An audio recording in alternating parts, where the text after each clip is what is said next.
इस मौके पर विभिन्न राज्यों के मुख्यमंत्रियों ने प्रधानमंत्री नरेंद्र मोदी का अभिनंदन किया।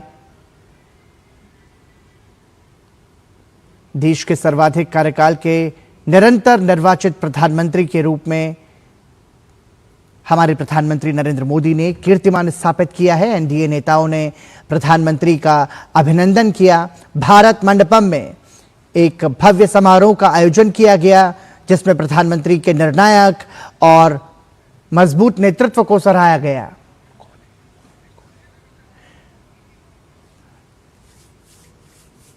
हमारे साथ में हमारे सहयोगी फोन लाइन पर जुड़ चुके हैं। भारत मंडपम में वो हमारे साथ मौजूद हैं। भारत मंडपम से जुड़ रहे हैं फोन लाइन पर अमरेंद्र मिश्रा हमारे साथ जुड़ चुके हैं। समझना शैलेंद्र मिश्रा हमारे साथ जुड़ रहे हैं। शैलेंद्र, समझना चाहेंगे आपसे, निश्चित रूप से प्रधानमंत्री नरेंद्र मोदी ने जो कीर्तिमान स्थापित किया है और जो तस्वीर हम देख रहे हैं विभिन्न राज्यों के मुख्यमंत्रियों द्वारा प्रधानमंत्री का अभिनंदन किया गया, किस तरह की तस्वीर भारत मंडपम से निकल कर आई है? जी बिल्कुल। आज जब एनडीए की बैठक शुरू हुई भारत मंडपम में प्रधानमंत्री नरेंद्र मोदी पहुंचे। सबसे पहले एनडीए के नेताओं ने, बीजेपी के राष्ट्रीय अध्यक्ष नितिन नवीन ने उनका स्वागत किया। उसके बाद हमने देखा कि जो एनडीए के नेता हैं और एनडीए शासित राज्यों के जो मुख्यमंत्री हैं, उन्होंने प्रधानमंत्री नरेंद्र मोदी का स्वागत किया। और उस स्वागत तस्वीर में आप देखें कि अलग अलग राज्यों की जो संस्कृति है उसकी एक झलक दिखाई देती है। अनेकता में एकता जो हमारी जो एक पहचान है वो दिखाई देता है। तो हमने देखा कि एनडीए के तमाम नेता, उन्होंने प्रधानमंत्री नरेंद्र मोदी का अभिनंदन किया है। इस आज की एनडीए की बैठक में एक खास दिन पर ये एनडीए की बैठक हो रही है, जब मोदी सरकार ने 12 वर्ष पूरे किए हैं और साथ ही साथ निर्वाचित प्रधानमंत्री के तौर पर सबसे लंबा लगातार कार्यकाल प्रधानमंत्री नरेंद्र मोदी के नाम जुड़ा है और एक रिकॉर्ड बना है। हम जानते हैं कि आज की कैबिनेट की बैठक में इस बात को लेकर उनका अभिनंदन किया गया और यहाँ पर भी आप देखें कि एनडीए के नेताओं ने प्रधानमंत्री नरेंद्र मोदी का स्वागत किया है। बहुत महत्वपूर्ण बैठक है एनडीए की। आगे की जो रूपरेखा है, जिस तरह से एनडीए के बीच एक शानदार समन्वय देखने को मिला है, एनडीए शासित राज्यों में घटक दलों के बीच एक समन्वय देखने को मिला है और साथ ही साथ एक दूसरे राज्यों से जो सीखने की बात प्रधानमंत्री नरेंद्र मोदी ने पिछली बैठकों के दौरान कही थी, जिससे कि बेहतर तरीके से राज्य का विकास किया जा सके, वो एक वानगी देखने को मिली है। तो आज निश्चित तौर पर जब ये एनडीए की बैठक खत्म होगी, तब क्या कुछ इस बैठक में हुआ है, क्या आगे की रूपरेखा तय हो, इसकी विस्तृत जानकारी पार्टी की तरफ से दी जाएगी। शैलेंद्र, लेकिन हम ये कह सकते हैं कि जिस तरीके से विश्वास जो जताया गया है प्रधानमंत्री पर और सबसे लंबे समय तक निर्वाचित प्रधानमंत्री के रूप में कार्यकाल का जो कीर्तिमान उन्होंने स्थापित किया है, तो ये कह सकते हैं कि एक अपना जो नेतृत्व है उस पर एक अटूट विश्वास का ये परिणाम है। ये जो तस्वीर बयां हो रही है अपने प्रधानमंत्री के अभिनंदन की, क्योंकि जनता द्वारा चुने गए जो जनप्रतिनिधि हैं वो जब अपने नेतृत्व को सम्मान देते हैं तो ये एक लोगों का भी सम्मान, हम इसे कहेंगे लोगों के विश्वास का भी पर्याय से कहेंगे। पराक्रम, देखिए ये तस्वीरें बताती है कि 140 करोड़ जनता का प्रधानमंत्री नरेंद्र मोदी को भरोसा हासिल है और तमाम जो एनडीए के सहयोगी हैं, सहयोगी दलों के जो नेता हैं, उनका पूरा भरोसा प्रधानमंत्री नरेंद्र मोदी को हासिल है। और एनडीए के बीच जो एक बेहतर तालमेल और समन्वय की बात हमेशा होती है, वो एनडीए के नेता के तौर पर प्रधानमंत्री नरेंद्र मोदी कितने एक तरह से कहें कि उनके सफल नेतृत्व में एनडीए आगे बढ़ रहा है। और हम देख रहे हैं कि राज्य दर राज्य एनडीए और बीजेपी की सरकारें या तो बन रही हैं या फिर तमाम राज्यों में चुनाव के बाद हमने देखा है कि वहां सरकारें रिपीट हुई हैं एनडीए की। तो ये गुड गवर्नेंस का मॉडल, पॉलिटिक्स ऑफ परफॉर्मेंस का मॉडल जो प्रधानमंत्री नरेंद्र मोदी की अगुवाई में पूरे देश में एनडीए शासित राज्यों में दिख रहा है, ये तस्वीरें उसकी एक वानगी है कि एनडीए के सर्वमान्य नेता के तौर पर प्रधानमंत्री नरेंद्र मोदी को कितना भरोसा एनडीए के घटक दलों के नेताओं का हासिल है। और साथ ही साथ ये तस्वीरें बताती हैं कि भारत की जो विविध संस्कृति है वो किस तरह से अनेकता में एकता का एक संकेत देती है, एक उदाहरण देती है। तो निश्चित तौर पर ये तस्वीरें इसलिए आज खास हो जाती है क्योंकि आज एक बड़ा रिकॉर्ड बना है, जब निर्वाचित प्रधानमंत्री के तौर पर प्रधानमंत्री नरेंद्र मोदी ने एक ऐतिहासिक रिकॉर्ड बनाया, सबसे लंबे समय तक लगातार प्रधानमंत्री रहने का। 12 वर्ष पूरे हुए हैं। कल ही के दिन 9 जून 2024 को लगातार तीसरी बार केंद्र की सत्ता प्रधानमंत्री नरेंद्र मोदी ने संभाली थी और आज ये एनडीए की बैठक, ये तस्वीरें बता रही हैं कि किस तरह से 22 राज्यों में एनडीए शासित राज्य इस वक्त जहां पर एनडीए के मुख्यमंत्री या उप मुख्यमंत्री के नेतृत्व में वहां राज्य विकास के रास्ते पर आगे बढ़ रहा है और केंद्रीय स्तर पर प्रधानमंत्री नरेंद्र मोदी के दिशा निर्देश पर तमाम राज्यों में योजनाएं वो जनता के कल्याण के लिए सफलतापूर्वक लागू की जा रही हैं। ये तस्वीरें इस ओर भी इशारा करती हैं। शैलेंद्र, इसके साथ साथ 2014 से लगा करके अब तक जो भारत के लक्ष्य को आगे बढ़ाने का जो प्रयास है, विकसित भारत के संकल्प को साकार करने का जो प्रयास है और जो अंत्योदय को केंद्र में लाकर के उसके उद्धार करने का जो प्रयास है, उन तमाम सारे प्रयासों की समीक्षा यहां पर यदि की जाए तो ये भी लिख रहे हैं केंद्रीय मंत्री किरेन रिजिजू की प्रधानमंत्री द्वारा किए गए जो कार्यकाल, जो कार्य योजनाएं हैं, जो तमाम सारी पहलें हैं, वो स्वर्ण अक्षरों में लिखी जाएंगी, जिसने भारत की तस्वीर को बदलने में महत्वपूर्ण भूमिका निभाई है। पराक्रम, देखिए 2014 के बाद क्या कुछ बदला है, ये जानने के लिए 2014 के पहले की तस्वीरें क्या थी आर्थिक मोर्चे पर, ये भी समझना जरूरी है। आज भारत का कोई गांव ऐसा नहीं है जहां बिजली नहीं पहुंची है। ये प्रधानमंत्री नरेंद्र मोदी के कार्यकाल में संभव हुआ है। आज हर इच्छुक घरों तक बिजली है, प्रधानमंत्री नरेंद्र मोदी ने सुनिश्चित किया है।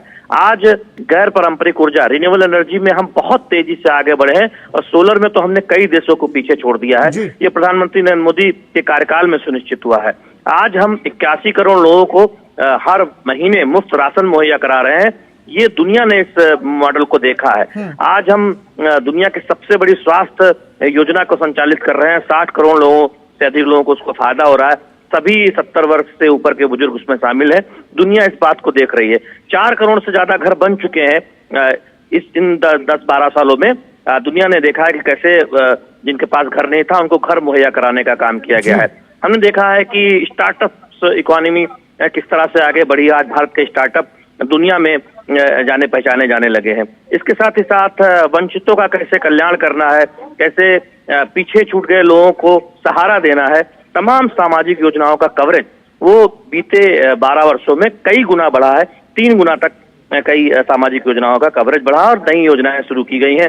आज 58 करोड़ से ज्यादा जनधन खाते खोले गए थे। उसमें पारदर्शी तरीके से सीधे आर्थिक मदद पहुंचती है तमाम केंद्र की योजनाओं की।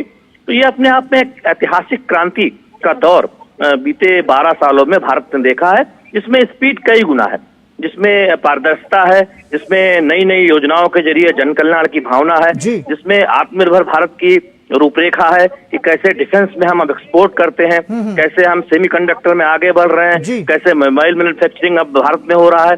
तो ये तमाम वो बातें भारत में हुई हैं जो भारत के बारे में आज से 1 दशक पहले सोची नहीं जा सकती थी कि क्या भारत में सैकड़ों कंपनियां मोबाइल निर्माण करेंगी, क्या भारत डिफेंस में एक्सपोर्टर बन के उभरेगा, क्या भारत 80 करोड़ लोगों को अनाज हर महीने मुफ्त मुहैया करा पाएगा, क्या भारत अपनी तकरीबन आधी आबादी को 5 लाख का हर साल मुफ्त बीमा मुहैया करा पाएगा। ये ऐसी बातें थी जो शायद चुनौतीपूर्ण लगती थी आज से 1 दशक पहले, लेकिन प्रधानमंत्री नरेंद्र मोदी की अगुवाई में ये सुनिश्चित किया गया है और राज्यों ने भी अपनी जिम्मेदारी निभाई है। खासतौर पर एनडीए शासित राज्यों ने मिलकर काम किया है और ये तस्वीरें बताती हैं कि एनडीए के नेता जब आज प्रधानमंत्री नरेंद्र मोदी का स्वागत कर रहे हैं, अभिनंदन कर रहे हैं, तो किस तरह से एक भारत की झलक दिखाई देती है। उत्तर से दक्षिण तक, पूरब से पश्चिम तक किस तरह से प्रधानमंत्री नरेंद्र मोदी ने किसी भी राज्य के विकास में कोई कोर कसर नहीं छोड़ी है। तस्वीरें ये भी बयां करती है। और शैलेंद्र, हम ये भी देख रहे हैं कि धरती से लेकर के अंतरिक्ष तक प्रधानमंत्री नरेंद्र मोदी की दूरदृष्टि और उनके नेतृत्व में भारत ने कई सारे कीर्तिमान स्थापित किए हैं। लेकिन इसके साथ साथ यदि हम बात करें सीमा सुरक्षा की और भारत की मजबूत विदेश नीति की, तो हम ये कहेंगे कि उसमें भी सकारात्मक परिवर्तन देखने को मिला है।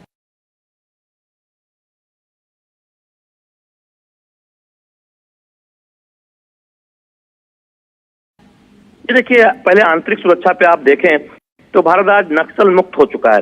क्या हम 2 दशक पहले या 1.5 दशक पहले इस बात की कल्पना भी कर सकते थे? रेड कॉरिडोर को ग्रीन कॉरिडोर में बदला जा रहा है।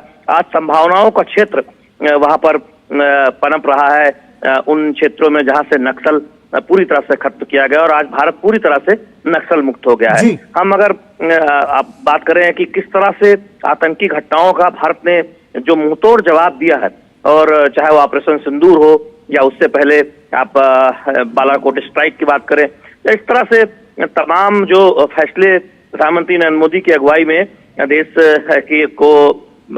के सुरक्षा को मजबूत करने के लिए लिए गए, वो अपने आप में दिखाते हैं कि आज एक मजबूत भारत है जो ये स्पष्ट तौर पर कहता है कि अगर भारत की तरफ कोई भी आतंकी या फिर कोई भी आतंक को पनाह देने वाला सरगना ये सोचता है कि वो देश से बाहर से कोई घटना अंजाम देकर बच सकता है, तो ऐसा होने वाला नहीं है। ये आधुनिक भारत है, ये नया भारत है, ये प्रधानमंत्री नरेंद्र मोदी की अगुवाई वाला भारत है जो आतंकियों को उनके घर में घुसकर मारता है। तो आतंकी के सरगना भी ये एक तरह से जान लें कि भारत के खिलाफ कोई साजिश अब सफल होने वाली नहीं है। तो ये भारत ने करके दिखाया है, प्रधानमंत्री नरेंद्र मोदी की अगुवाई में ये करके दिखाया है। और आज भारत का जो मॉडल है, चाहे वो आप आर्थिक रफ्तार में देखें कि दुनिया का सबसे ऊंचा ब्रिज चिनाब ब्रिज भारत में है, सबसे तेज काम राजमार्ग पर भारत में होता है। आज आप देखें कि रेलवे में किस तरह आधुनिक काम भारत में हुआ है बीते एक दशकों में। तो ये तमाम अर्थव्यवस्था को कैसे आगे ले जाना है, भारत अब दुनिया के सामने एक उदाहरण के तौर पर सामने आया है। इसके साथ साथ शैलेंद्र, तमाम सारी जन कल्याणकारी योजनाएं जिसका प्रधानमंत्री का लगातार ध्येय रहता है, उद्देश्य रहता है कि जनता के बीच में जाकर के लोगों को इनके लाभ के बारे में बताया जाए और ज्यादा से ज्यादा लाभार्थियों को इन तमाम सारी केंद्र सरकार की योजनाओं से जोड़ा जाए। तो क्या समझा जाए कि अंत्योदय का जो लक्ष्य था उसको साकार करने में भी महत्वपूर्ण भूमिका निभाई गई है बीते 12 वर्षों में?